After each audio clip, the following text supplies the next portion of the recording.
Oh damn, my just listened back to my keyboard. It's so loud. Let me know if anyone's listening. If my mic is too loud or if there's background noise. I have a fan running as well, so just let me know if I need to turn that off. I'll put this here. There we go. Hello, hello. Let's pop the chat out. It's been a while. Yeah, it has been a little while. When was the last stream that we did? I don't remember.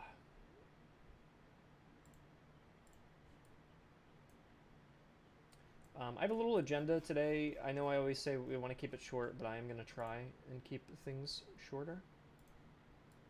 Because I just want to collect a little feedback. And I have an idea that is a little bit drastic. And I don't want to implement this if I'm completely tone deaf. Like, I don't want to implement this if you guys don't feel the same way, you know? So as people join the stream, let me see how many people. Let me check 1 sec.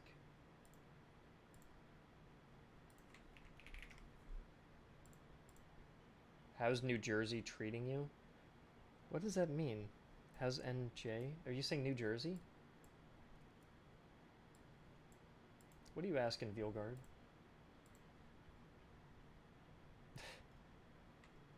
Alright, there we go. I get the stream analytics up. We can wait. It's a Monday, so we're probably not going to get too many people.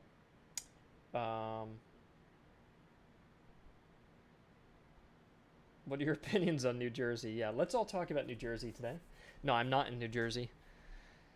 I am not there. But yeah, I think maybe we'll get 20 people today, since there's less. Or sorry, since it's a Monday. And we will start soon.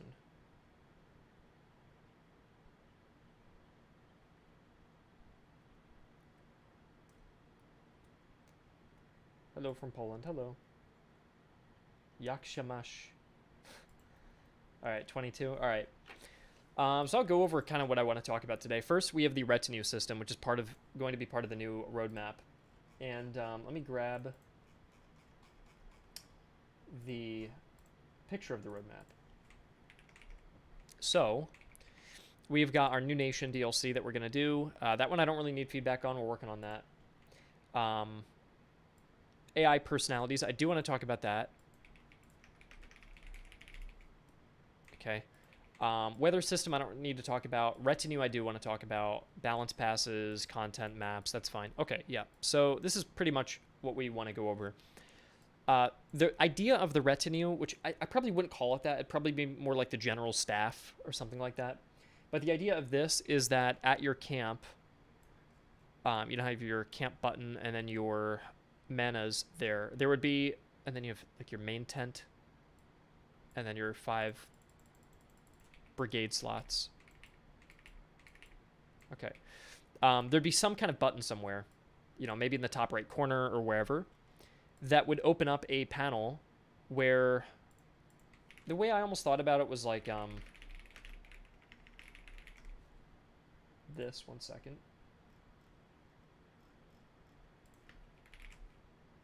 One moment.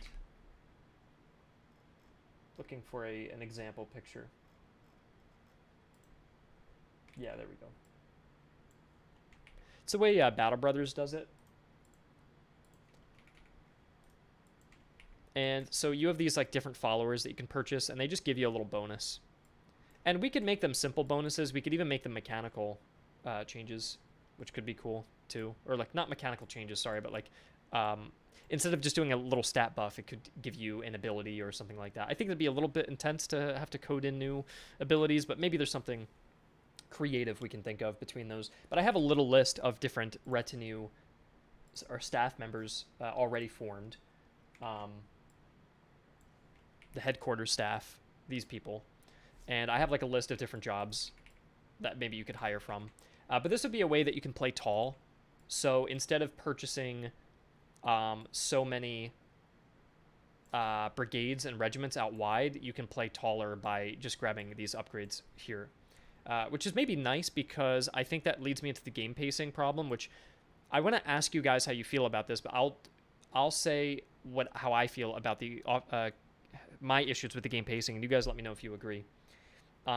Before we even get to that, though, let's talk about this retinue system. My immediate issue here is it just is another way to stack more buffs, and it's kind of like doctrines, but you can just buy them outright, and they're not random. Which is actually kind of cool that doctrines are random and these are not random. So maybe they're they're smaller bonuses, but they are predictable, versus bigger bonuses that are random, which are like the doctrines. So if you don't want to play into the RNG, you can play. Maybe they're more expensive, but you can play into these predictable bonuses. Maybe that alone is enough justification for them being included, and that's that. If we don't like this system though, or we think there's something more creative that could be done, I'd be open to discarding this and maybe improving some other system of the game potentially, but I don't know just yet. Like one idea could be a list of bonuses for your general specifically instead of the retinue, or some way to make the officers that you have more interesting instead of having the retinue. Or if we like the idea of the staff members that you can hire, I'm also cool to do that too. But yeah, I'm not sure yet. This is like the least finalized idea so far, so I'm kind of on the fence about what direction I want to go here, and I wouldn't mind feedback from people of where you would want maybe a bit more depth or something like that. I could also just make more doctrines. We can just have a greater variety of doctrines if we prefer that. In terms of having a strong opinion, I don't really have one here, but this is where with the game pacing I have a stronger opinion here, which I'll share with you guys, and you let me know if I'm completely off base or not, if you agree or disagree with me. And then we could talk about solutions, or if I'm wrong. But yeah, we'll jump into that now, because that'll relate to the whole retinue idea a bit. So here's my diagnosis. This is my problem. Number one, I think that the player advances, or we'll just say progresses, a little too fast. Like, I think you can get everything you need and a full army within Act 2. Which leads me to point number 2, which is Act 3 feels tedious, and there's a lack of progression because you've already progressed too fast. So those things are related to me. Number 3, there are slightly too many like filler battles, primarily in Acts 2 and 3, but it's the worst toward the end of the game. And let me think if there's anything else I want to mention. Let me think. No, that's it. This is pretty much my diagnosis here. My solutions, though, might be a bit radical, or things that you don't like.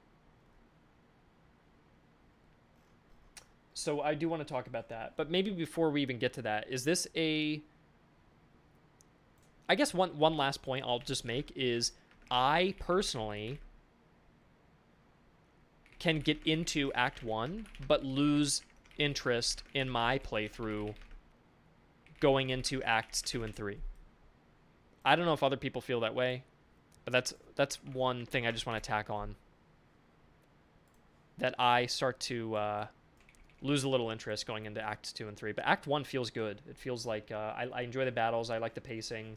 I don't mind the frequency of battles. I like the amount of patrols that you have to fight too. I don't mind that. But going into Act 2 and 3, it really grinds down. To be honest, I like Act 1, but after that, it gets a bit boring. Yeah. So I have some ways we can address this. Act 3 is usually spent refining your army. Yeah. I enjoy Acts 1 and 2, but 3 is tedious. Yeah, I would say so as well. I think 3 is probably the worst. Act 3 is currently the worst. And I'm looking for a picture I made of how to solve it, which is a very radical solution that I'm not going to do, but then we can work backwards from my solution and figure out an easier way to do that.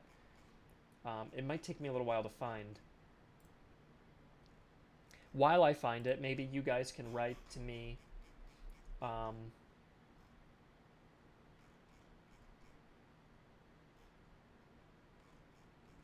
any ideas or thoughts about that. But I have my own solutions. And I have a graph that kind of illustrates the issue in a little more depth. But it's from a little while ago, so I'm just scrolling up in a chat to find it.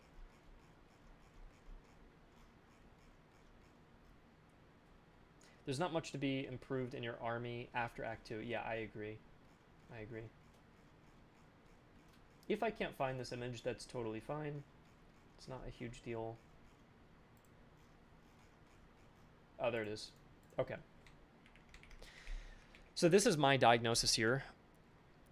And blue is the power curve, and yellow is fun. Okay, so blue is power, how powerful, how strong you are as a player, and yellow is how much fun you're having. So in Act 1, you're picking up a decent amount of power, and your fun level exceeds how strong you are. You go into Act 2, and at about the halfway point, the power kind of begins to ramp up. Now, at the very beginning of Act 2, it's actually still kind of tough. Like, some of the battles really can jump scare you a bit. And then I feel like when you get right there, toward the end of Act 2, this is when your power starts to overtake the amount of fun you're having. And then upon entering Act 3, your power is so high, the fun is now on a nosedive, and the power curve is so high that in the middle of Act 3, you might as well just engage the boss army on your own because you're too powerful. And this is, to me, it's a bit extreme. I'm not saying like the game is horrible, but and I'm also not saying you're way too powerful. I'm sure there's still people here who in Act 3 struggle, right? But this seems to be, if you're decent at the game, this seems to be the issue that you run into for me. For a sequel for this game, which I don't think I'm doing anymore, but that's not the topic of this conversation. We'll talk about that another time. But I had the original idea that you would lose some men that would be disbanded at the end of each act, which are basically like conscripts or levies that you can get cheap, which actually mean you can progress even faster in each act, but then you lose them at the start of each act, so your power curve drops down. And so instead of a exponential curve of power, you have more of a linear curve like that. But I think that would be too extreme to try to put into this game currently. I think that probably sounds more like what a sequel would do and not what this game would do. That's the impression I get. I feel like it's too extreme. The other idea of a temporary, to give the player something temporary between acts, was my idea was that the doctrines that you get would expire.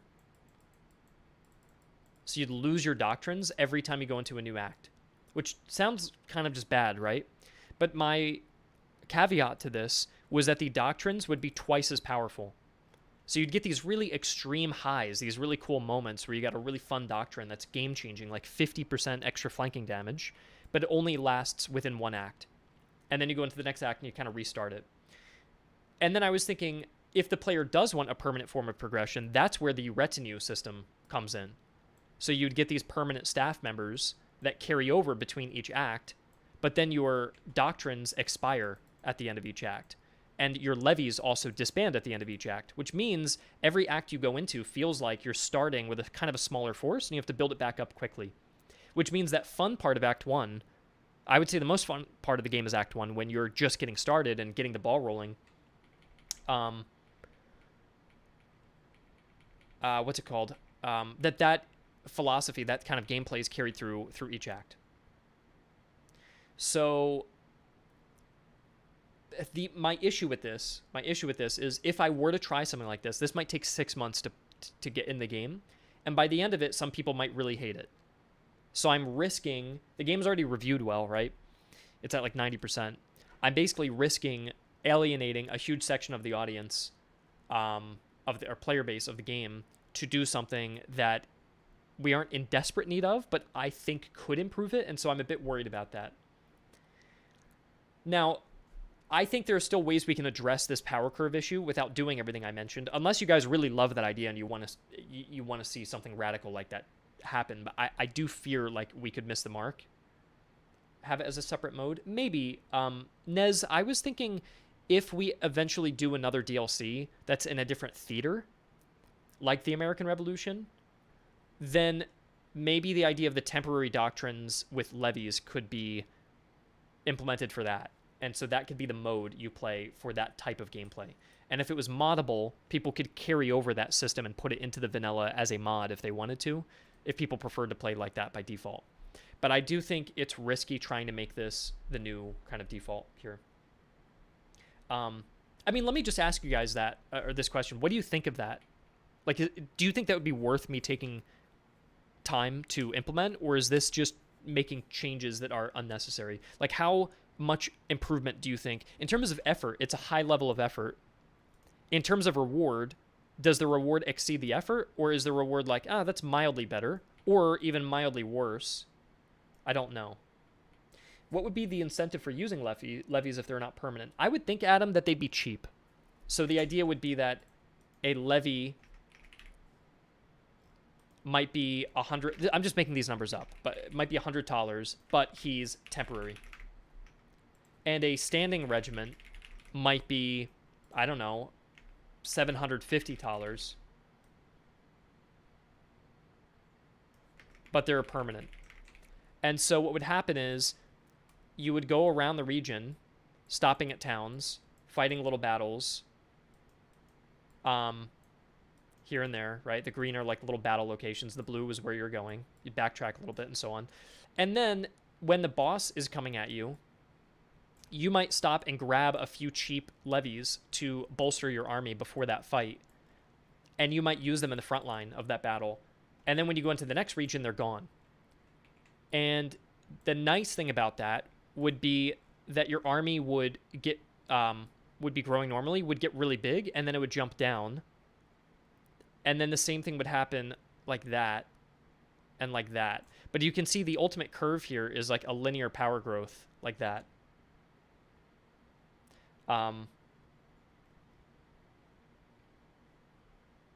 Yeah, let me read what you guys are saying as well. I like the idea of hiring temporary militias and conscripts, but I feel like the doctrine idea might be hard to balance and might make me too powerful again. Yeah, I don't know. I think the doctrine idea that I had, where they're temporary, is a completely independent solution. Which I mean, you don't need to attach that to this. That's a separate thing. So if we don't like it, we don't even have to consider it. Jantum, I'm not here to talk about the Rise of Frederick battles. They're 4 battles that are tutorial fights, and I probably shouldn't have even included them in the game, to be honest. If you've got problems with them, I just wouldn't play them. I would just play the campaign. But no one plays them anyways, so that's not really the topic of conversation right now. I like that you're trying to solve the pacing issue, but a general rule I've seen in gaming is to be careful of removing power from the player. Yeah. Yeah, we don't want the player to feel like they're constantly weak and nothing is fun. That's why I was saying if we did the temporary doctrines, they could be twice as potent to make them more exciting to use, but then they go away. So they're like, it's like a potion that you would take that makes you really powerful temporary, but then they go away. I think we're too far gone to implement this now, and I was thinking about this yesterday. It's not worth the time or effort to rebalance everything to support the game. Yeah, I would probably agree. I personally think we shouldn't do such radical changes. Some games finish themselves trying to change too much. Yeah, I would agree. I would agree. So here's what I think could be a less radical solution. So everybody listen to this idea instead. This could be a simpler way to do it. Instead of the temporary regiments, temporary doctrines, and that sort of thing, what if the solution is instead this?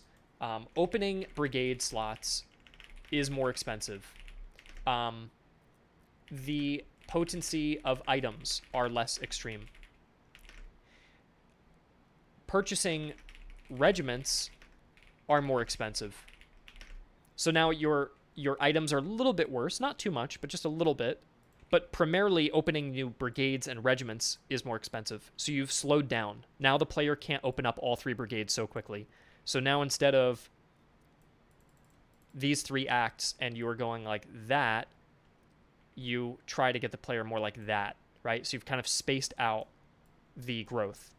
Now, the issue with this is that the AI is currently balanced to face a player who is progressing at a really high power curve. So the AI looks like this, and that's a problem, right? If the player's constantly outnumbered and outgunned, that's frustrating. So number 4 would be enemy armies are slightly weakened because the player is going to be slowed down. So this means you will get smaller battles more frequently, even going into Acts 2 and 3.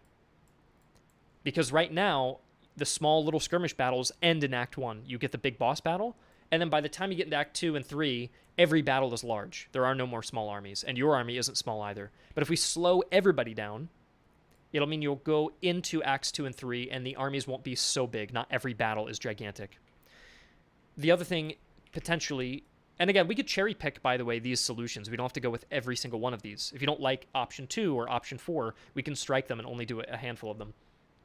But number 5, I was thinking, is Act 2's patrols are slightly lessened. The battle rewards in gold is slightly increased. I'll explain why in a second. And there are no patrols in Act 3. And overall, well, let's make that separate. Act 3 is reworked. Now this is like the less extreme option, right? And the more extreme option was that doctrines only last 1 act, but are twice as powerful. Units are tagged as either levy, temporary, and cheap, or standing, permanent, and expensive. And what else did I want to do there? Yeah, and then the retinue system would be the only form of permanent, like doctrine style power progression. So that's the more extreme option that will, takes a very long time to balance and could potentially hurt the game if people don't like so much being temporary. And this is the less extreme option, which the end result of this, ideally, would be that Act 1 slows down a bit in terms of how powerful the player is and how hard the boss battle is. So generally smaller fights in Act 1, but roughly the same frequency. Act 2 is smaller, and the opening battles are more like skirmish-sized, and there are fewer battles to fight than currently. And Act 3, there are no patrols, and the player is finishing up their army, like you're just adding in the last brigade or whatever, and the last few items and things like that, and deciding on which encamped armies to take on, or field armies, or approach the HQ when you're ready. And so that would be the end effect. And the last thing I'll do before I check the chat is just explain what I mean behind the reasoning behind these. The opening the brigade more expensive would just be to make it so you're not filling out all the brigades in Act 1 and 2, that maybe the last brigade is filled out by the end of Act 3. Or maybe there's a run where you don't want to fill out the last brigade and you want to spend that money on items. So I think that's cool that could be a possible strategy, that you actually finish the game with only 4 brigades. And, if you're playing French, maybe it's 5. If you're playing British, maybe it's 3 or 4. The potency of items is less extreme. I just think right now some of the items can overhaul, even the weapons, maybe it's just the weapons, I don't know, but maybe a little bit of both. They can really change your stats so severely that upgrading to a grenadier is less important than getting, your 7 high quality items and an excellent rifle, which has completely made your unit 10 times more powerful. And I think they're just a little extreme, that's all. If we need to make them cheaper as a result, that's also fine. Purchasing regiments is more to be more expensive. I think the regiments are a little cheap in addition to the brigade cost being cheap, and that means you can outfit your ideal army very quickly. Enemy armies slightly weakened because you're going to be behind and you won't have all the regiments, so you're slowing down. You won't have a decked out 4 brigade army in Act 1. we also probably want to make the enemies a little bit smaller as well. If that means we need to increase their quality or veterancy or something, we could, but it would hopefully mean that the battles are a little less grindy, especially going into Act 2 and into Act 3. And then Act 2's patrols slightly lessened, just a little bit less. You don't need quite as many battles. I'd rather more meaningful battles than having to grind 50 of them. Like, why not make it so you grind 3 battles with big rewards than 6 battles with small rewards? So that's kind of the idea there. And that's why I said the battle rewards and the gold slightly increased, which helps compensate for the more expensive brigades and regiments. And then I was thinking no patrols in Act 3, which means when you enter, you're not being hit with these constant giant mega battles over and over and over and over again, and that can be very frustrating. And instead, you spend most of the region finding the encamped armies, buying the last few units you need, making the final trades that you want to do, and then getting out of that region when you're ready. And then, this is more extreme, but Act 3 being reworked. I will get into more depth later, but this would have to do with my new biome variation system. And I was thinking each act... So this is something I will do. This is not like a question on, oh, should we do it? I don't know. This is something that I'm going to do regardless. And the idea was that we'd have Act 1, Act 2, and Act 3. And that each would have 3 possible different biomes. And this would be in tandem with the update that adds the weather system, which is also going to come in. I don't have any debate or issue with the idea of doing weather. I like the idea of including weather, so that'll go in tandem. And that, again, is not really up for as much debate as these options were that I was laying out on the side. So these are more concrete. And that I was thinking in Act 1, maybe you would have like stormy weather, which means like these are the biome variations. Let's say frequent storms, which means more rainy weather than usual. We could say a heat wave, which could mean slightly lower stamina due to high heat, for example.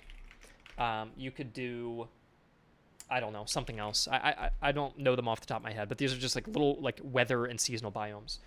But what you could also do for Act 3 could be, right now the whole thing is scorched earth, where the whole thing is just on fire, and that's fine. But I think we could be more creative in Act 2 and 3, where maybe even the behaviors of the armies could change a little bit. Like, you could do one where, I don't know if I want to call it frequent storms or heat waves. I don't know if they should all be weather-based, but I'm thinking maybe they could even be behavioral, where it's like region under occupation, and it could say that encamped armies are on top of the settlements, so you have to clear them. Or it could be that towns under attack, and so encamped armies are raiding the towns, and you must rescue them. Like these could just be different condition variations. And so when you start a game, it could pick this one, then that one, then this one, for example. And again, I don't know if they're going to be more weather-based or behavioral or something like that. I'm still kind of figuring that part out. But yeah, I think Act 3 could be reworked to be more of like something is going on, like there's an occupation or there are raids or something, and it's more about sort of a unique objective that you're clearing, that you're testing your army against. Because I feel like Act 1 and 2 is about crafting your army and getting it refined. I just think the player's going a little too fast, so we can slow them down a little bit. And then by the time you get to Act 3, you're putting the finishing touches, and then you have a unique challenge from one of 3 possible random challenges. So this is, to me, is a less extreme thing to do than the idea of like the temporary units or the temporary doctrines. We don't have to rebalance any of those. All this would entail is do the weather system that we were already going to do, have some unique region conditions, maybe make some unique behaviors to Act 3, and then slow the player down. And then that's it. That's all we have to do. It's still a lot of work. This is still months of work, but it seems less like an overhaul, and it's more in the spirit of what the game actually is, rather than changing the whole foundation of the game toward like the temporary unit systems and the temporary doctrines and that sort of thing. So I've not checked the chat since I literally wrote the first bullet point. So if I missed your message, you can rewrite it, but I'll open the chat now, and we can kind of see what you guys are thinking about.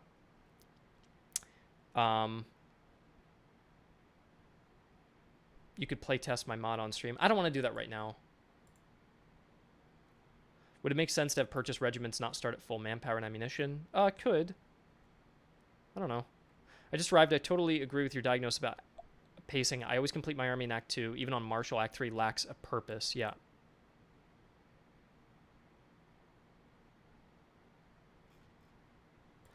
I do really like the less extreme options. The only extreme one I like is the levy system. Yeah.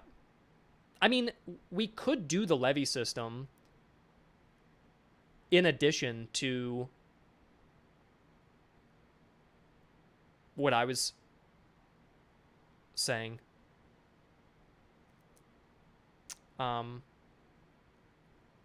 Like, we could do all these changes, right? Where, like, the units are more expensive and stuff, and then throw some units in that are cheap, but they're temporary.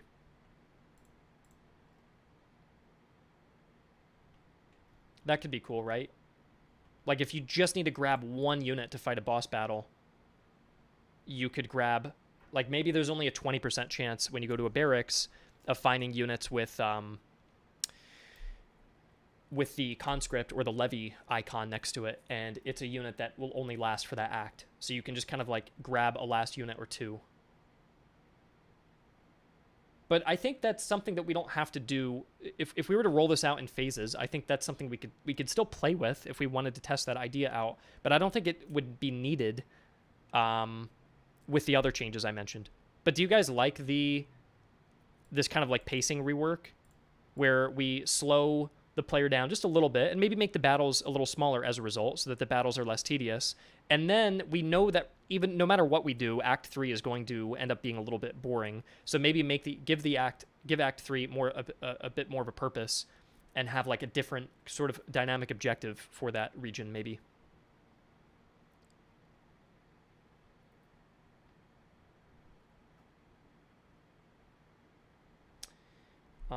Why enemy armies don't have a general? Because I just didn't really see the point of coding like the AI to use a general unit who's going to walk around and probably get himself killed, and the player's going to try to snipe them. For the next game that I do, I will include generals, but we just didn't really have the time to make it good. So I just decided not to. Before I leave, actually, I'm not leaving yet. I'm going to talk about two last things.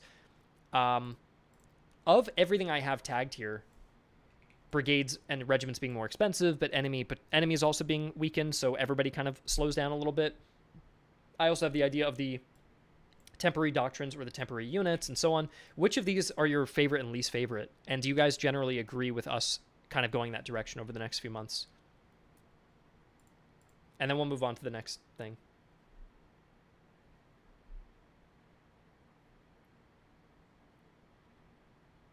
Yeah, Cody, I do have the idea of the potency of items are less extreme, so to make the items a little less powerful. I'm fine with the less extreme option. I just want the ability to have my favorites to max out. Yeah, I agree, Blood. I agree.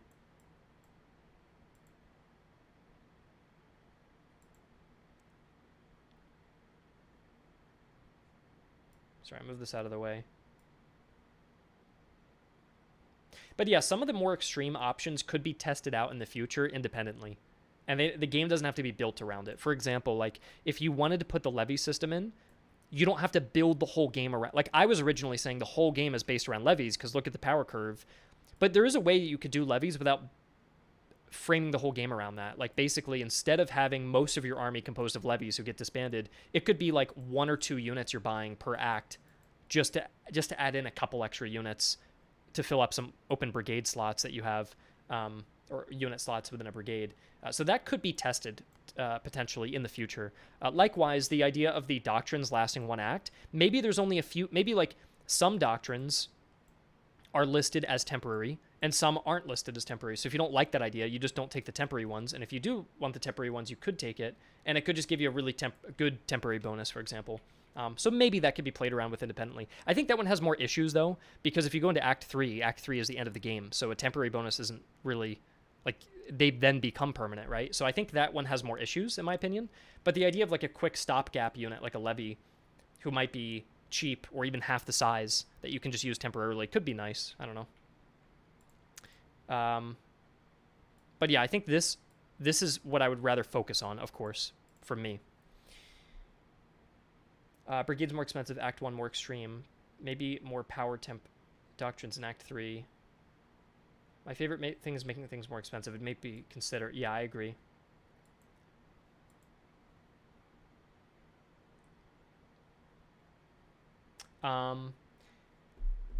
Do you think that doing any of these things at all could make the game too difficult? I mean, I would be reducing the enemy size a little bit to compensate. But how do you guys feel about difficulty generally right now? Is the game like way too easy, slightly too easy, a little too hard, balanced? What do you guys think about it at the moment?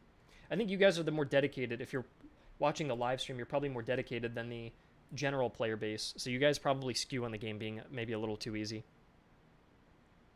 Is my prediction, I would say. But I would think most players, yeah. Yeah, I don't want to throw off the difficulty too much. I just think, yeah, the difficulty is fine. It's just the pacing that's off. I agree. That is, I think that's the most accurate statement, Cody. I agree with you. Okay, so that's good. That's good to know. Just taking a step to the side real quick, what do we think about the whole retinue idea? Maybe, you know how I was saying doctrines could be temporary? What if we inverted it? What if whatever this system is the temporary system? That you have like money, you can like activate bonuses that will last for a certain amount of days, for example. Like you have 200 mana points and you put it into a thing that costs 50 points and it gives you a 10% gain of something for 14 days. Like you can basically spend money or points or whatever it is on little buffs or little, like for example, let's say you want to do drilling for 14 days. You would pay to activate a buff that would make veterancy gain 50% stronger for those for about 14 days. So then you drill for that time and then it would disappear. So this way doctrines still have their place as being a permanent part of the game that you collect. And then this, whatever this mechanic is, I don't know what I'd call it, but whatever it is, it could be like focuses. Like you have a focus for 14 days to do something. Or an exercise. You could pay for exercises. So I'm going to pay $100 for a melee exercise. And so for 14 days, I get a plus 15% melee bonus. Or just a training exercise. And so for 14 days, I get a 50% veterancy bonus, and so on. So maybe this could be like camp exercises. And because you already have doctrines and officers and staff officers, so doing a staff retinue system maybe feels a bit too redundant. Or do you prefer this being the temporary or the permanent system? I'm not sure. Or none at all. I don't know. I prefer having permanent general staff and temporary doctrines. Looks too arcadey. Maybe Marauders could be temporary retinue. I love the idea of a general staff. It'd be cool if it leaned into the customization. I don't think it would. I think it's too late to add like a whole new staff system with customization to it and everything. I don't really think that's in the cards for us to do.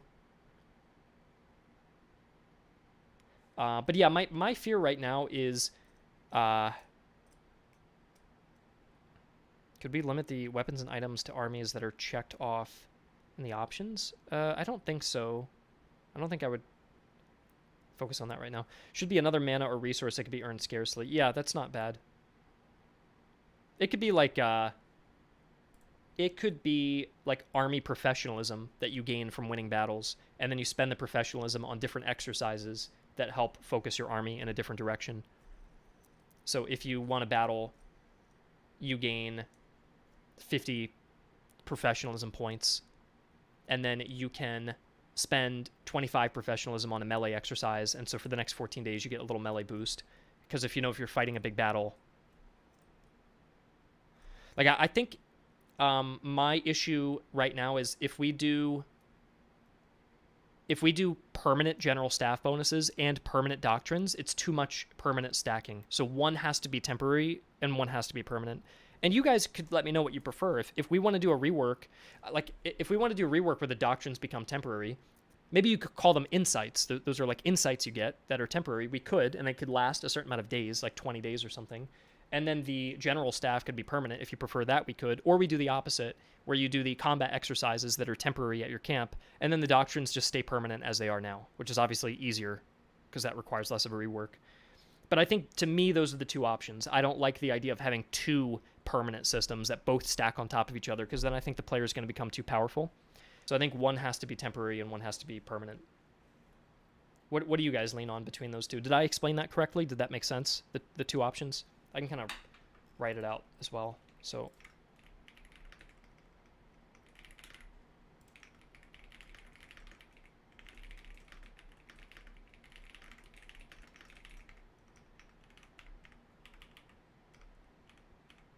what is going on here?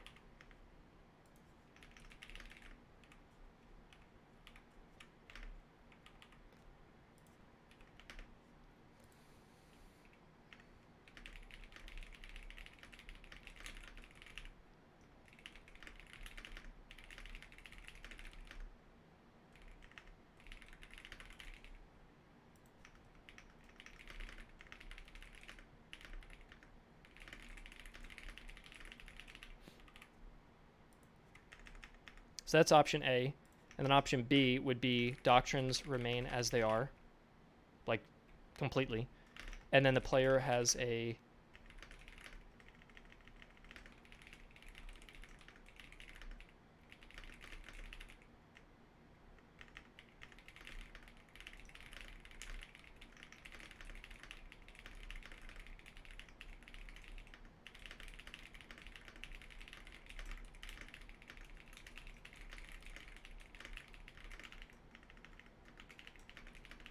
there.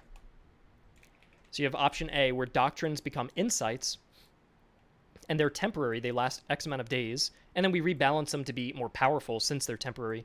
And then you would have a general headquarters where you recruit staff members that are permanent, and that'd just be in UI. It wouldn't be new units. That'd just be like a UI staff member that gives you these small permanent bonuses that you're playing around with. So you have one thing temporary, one thing permanent. Option B, which is probably easier, is to just keep the doctrines how they are.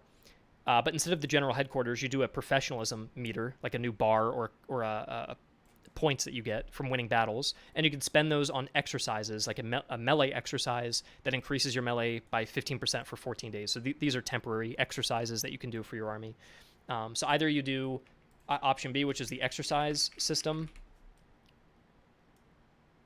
or you do option A, which is insight, rework, plus headquarters, which is a little bit larger. Maybe you like that more. I don't know. I will do a poll for you guys.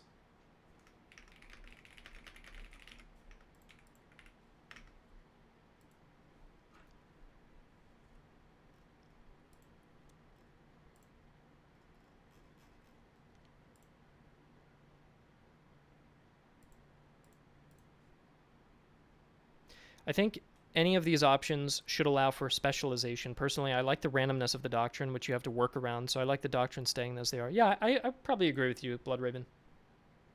I agree with you.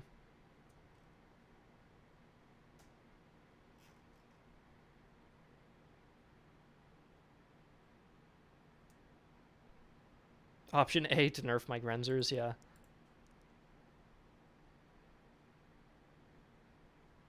Seems like most people lean on B pretty overwhelmingly here. Okay, I like the camp exercises too. I think that's cool. It feels a little less redundant, whereas having the headquarters and plus the doctrines feels maybe a little bit too like they're overlapping too much.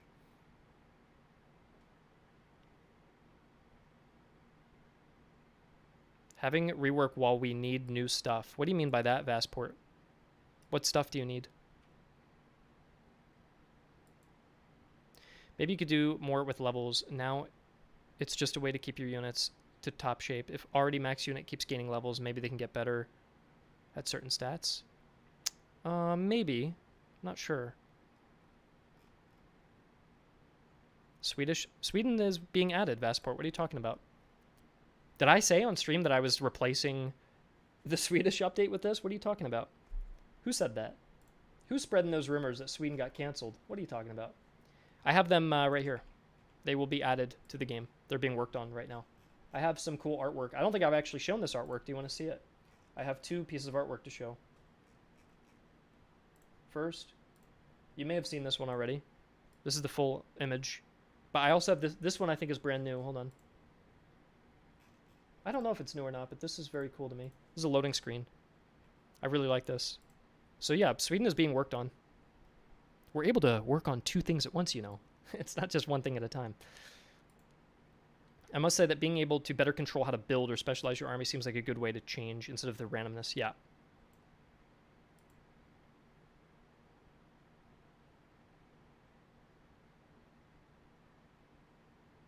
Yeah, there'd be little incentive to fight the encamped armies. I agree.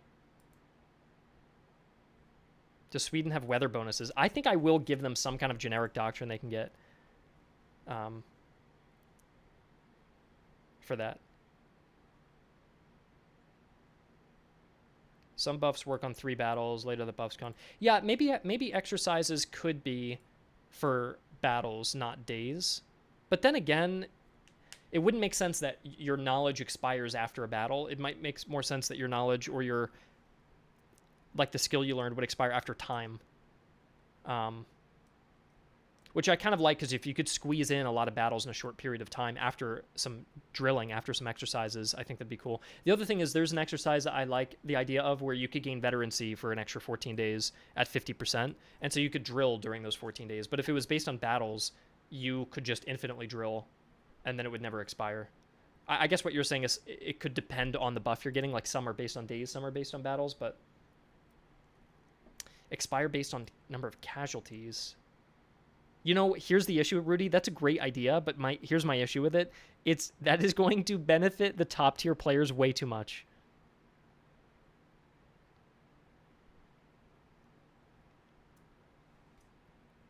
I think X number of battles the right way removes the anxiety of seeing time go. Yeah, I could see that. I could see that. That's not a bad point, Harl. I think most players do get anxiety from timers, from time limits, right? So I could definitely see that being the case. But yeah, the issue with this, where's the X casualties thing? If you're a really good player and you stack a bonus that helps you win a battle even more decisively, so you take less guys, and with that take less losses, and so with that victory, you gain an even bigger exercise, and that exercise applies a bonus that lets you win even bigger and suffer even less casualties, you will you will snowball super hard with that. So it actually sounds like a great idea, but in practice, you could snowball like crazy with it because you're basically applying bonuses that that decrease the likelihood of you taking casualties. And so the more of them you get, the less casualties you take, and then you can get even more because you have less casualties until you have all of them active all simultaneously because you're not suffering any losses at all. And then that becomes too extreme. Yeah, this is exactly right. That sounds great in theory, but it's bad in practice, unfortunately. Yeah, and certain nations would definitely lose theirs faster than others. Yeah, it wouldn't work. I probably agree. What do you guys think? It should probably be based on a certain number of battles. If it's the veterancy thing, maybe it could be days. But for...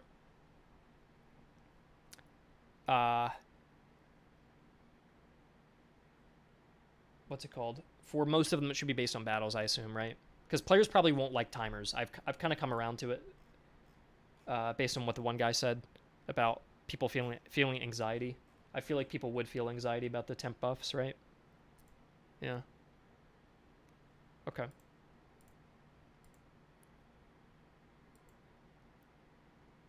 Okay, so I'll put down...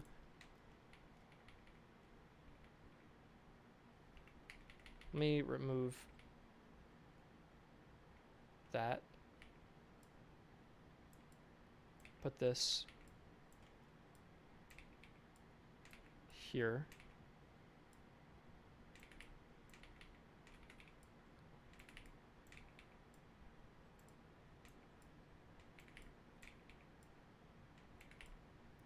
Like that. That part's fine. I do fear, by the way, that there are already a lot of ways for players to... let me just take that note, by the way.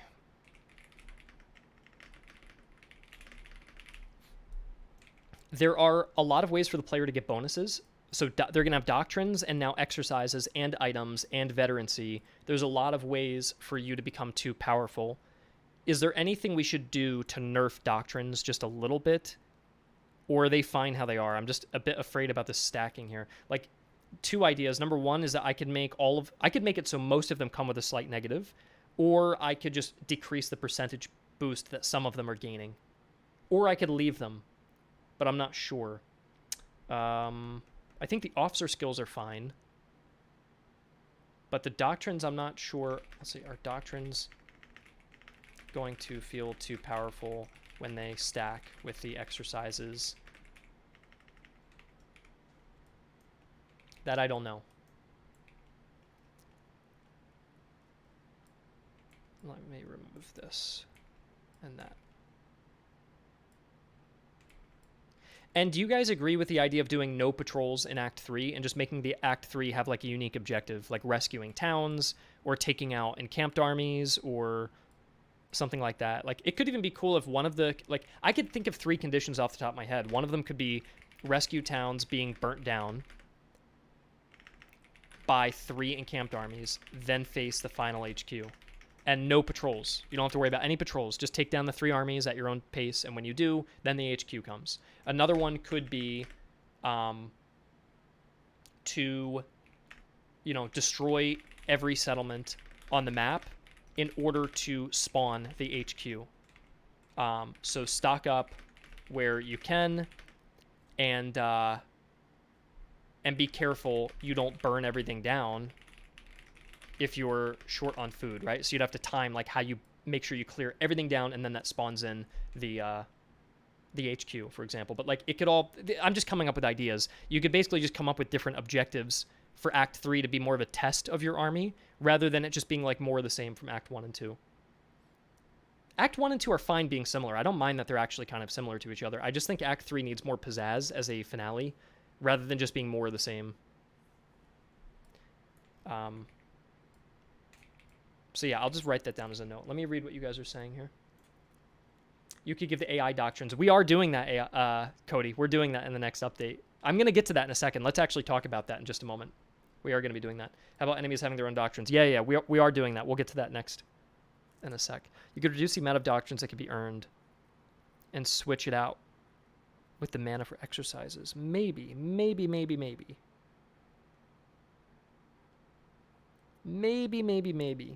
It's not a bad idea, but I'll think about it. Could encamped armies give a ton of professionalism or glory, whatever we want to call it, which could let you fire off a bunch of the exercises instead of granting doctrines, and leave doctrines for HQ battles and region rewards?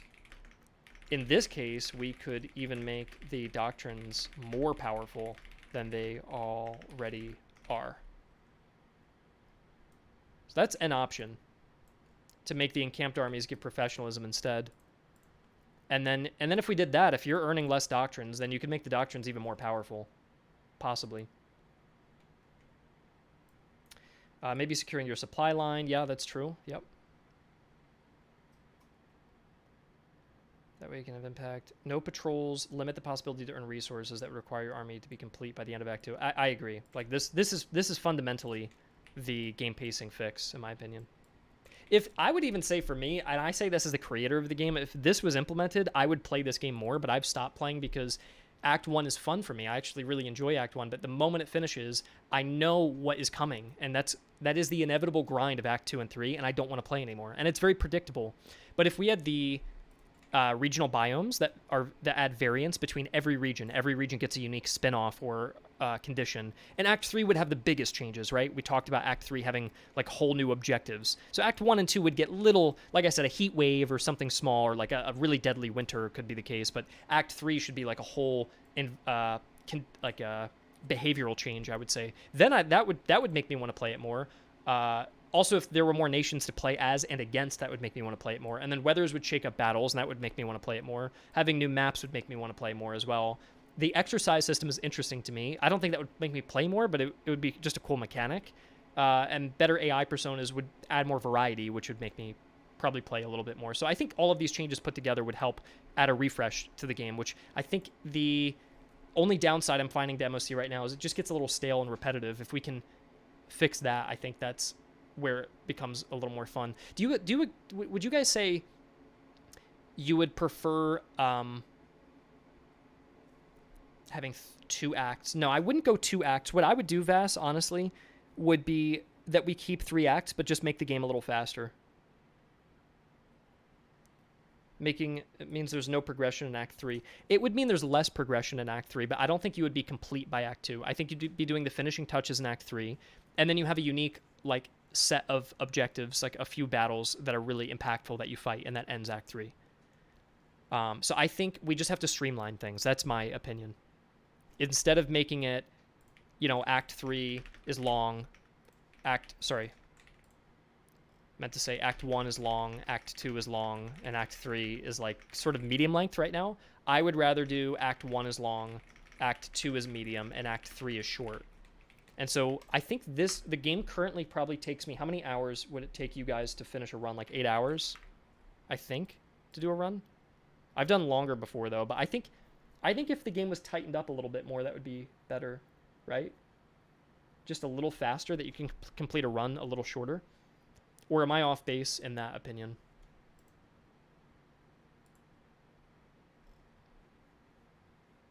It's weird how many people actually switched over to A. I don't know if they knew what they were voting for, though, because I had already deleted the letters. I finished a light core run in just 4 hours. All right, well, fair enough. How'd you do that? Were you just getting lucky or just chasing the HQs down? What difficulty did you play on, Rudy? Yeah, quicker runs that are more distinctive. I would agree with this, D-Man. I would prefer that, too. I would completely agree. Instead of having long runs where it feels the same every time, having short runs where you have different conditions or different weather or different armies and different doctrines, I think that is more interesting to me. I would agree. Okay. The next 2 things I want to quickly touch on are the AI personalities and the doctrine stacking. Let's knock out doctrine stacking really quickly.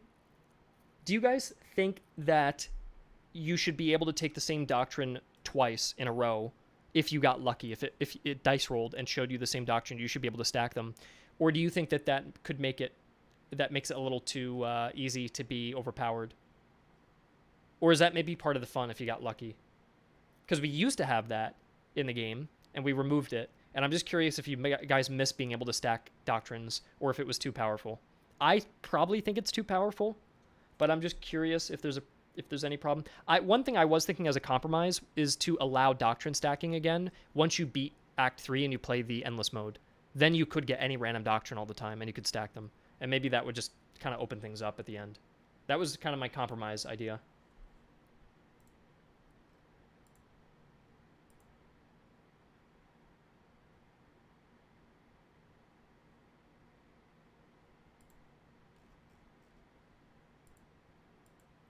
If you find third doctrine that's OP, but for some 2 times is fine. Yeah. I think save it for endless mode is my opinion. That the first 3 acts you shouldn't be able to, but I think it's fine for endless mode. Because endless mode isn't even meant to be balanced. If you're just there to just kind of mess around. So it's more like sandbox mode. So I think that's fine. With the AI personalities, I want to talk about this. Here's my proposed idea. I want to do different personalities not based on offense, defense, balanced.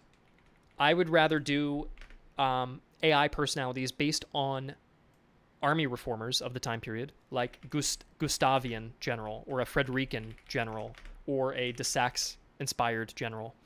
And these alter their behaviors. So this one like flanks more, this one maybe has deeper columns, and this one gets closer in firing range and charges more often. I think that is something I want to do. And then in addition to that, what do you guys think about giving the AI a corresponding doctrine, like Gustavian doctrine or Frederican doctrine and so on, and it gives them a little bonus and drawback toward that. So like Gustavian doctrine influences their behavior, but it also gives them plus 15% charge and minus 5% reload, for example. So they're not going to sit there and reload all day. They're probably going to fire once and then just try to charge you.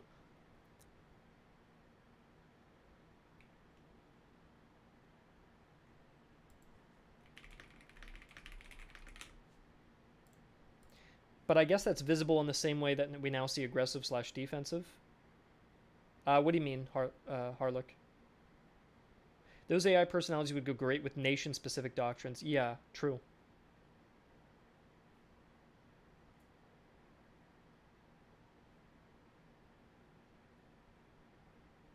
What I can do as well is give each nation a bias towards certain reformers that they would be inspired by. So like France could be mostly de Saxe with a little bit of Gustavian that you see now and then. And Prussia would be mainly Frederican with maybe a tiny bit of some other reformer. So I can easily do that. I would say the doctrines, though, should be tied to the reformer, not the nation.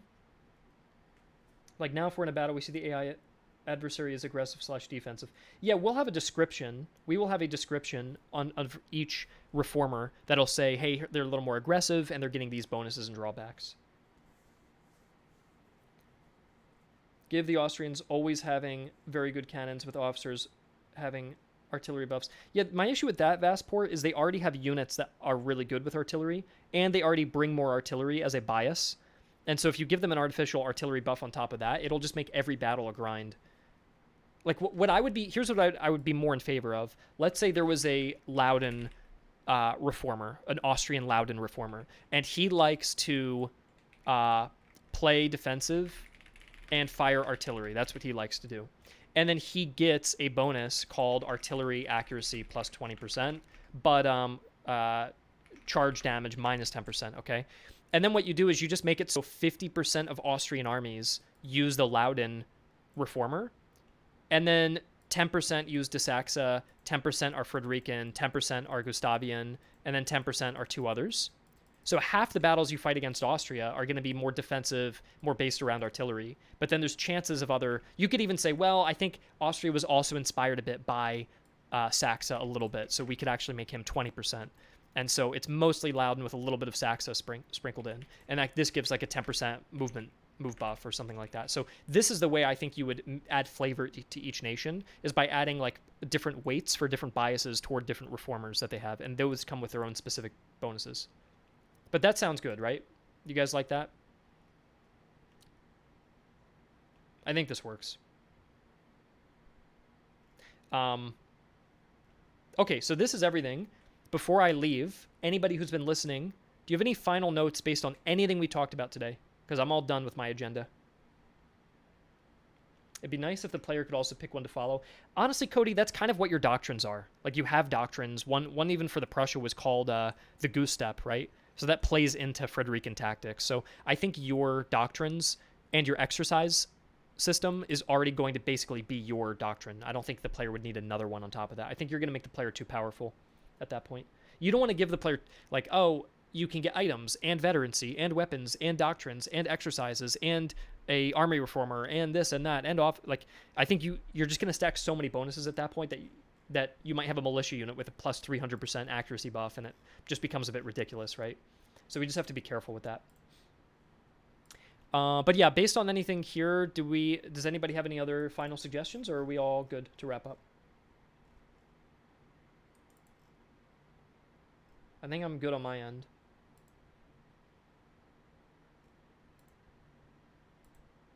Okay, I need some cricket noises. Because ain't nobody said a damn word. I'd like more flexibility when trying to get new recruits. Sometimes it takes a while to find the right thing. What do you mean by that, Harlock? It takes too long to level up your recruits? Oh, can I also ask this? When you guys purchase units, what units are you mainly purchasing in Acts 1 and 2? Do you start with mainly buying recruits, and then in Act 2 you buy standing units, or do you only buy recruits, or do you never touch recruits? We definitely should have had a data collection system in the game that actually tracks this, but I never put it in, and it's a little too late to do that. And we'd have to make you sign something when you open the game, which is fine. I could still do it, but I'm just kind of curious, anecdotally at least right now, what kind of units you guys are mainly sticking to when you buy units. Does it feel useless to buy the higher tier units right now, or does it feel useless to buy recruits, or what is your bias on that? Mostly, people are mostly buying recruits, typically. Sometimes they will rarely buy a higher tier unit at the end of the game. Is that accurate?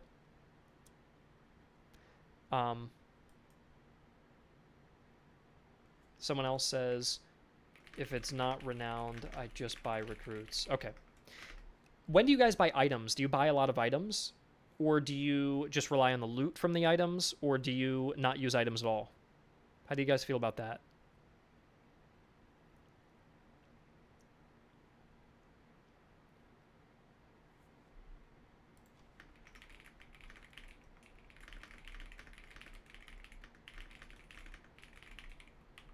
I buy a lot of items. I buy a lot of items. I go crazy with the items. Okay. People buy a lot of items.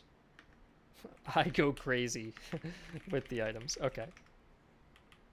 Buy all of them. Gotcha. I have one crazy idea. What do you think about this?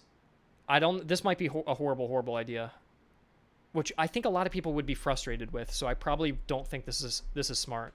But what if recruits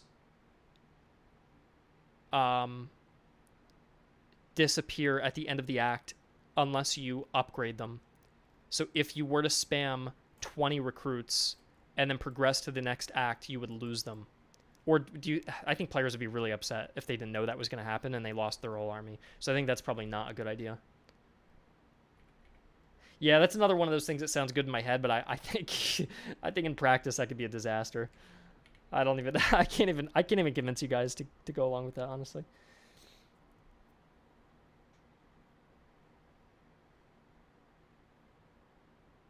I feel like we should always get the choice of the recruit level of each tree available for each nation. I think people upgrade them by the end of the act anyway, so it wouldn't even change much. Yeah, I agree.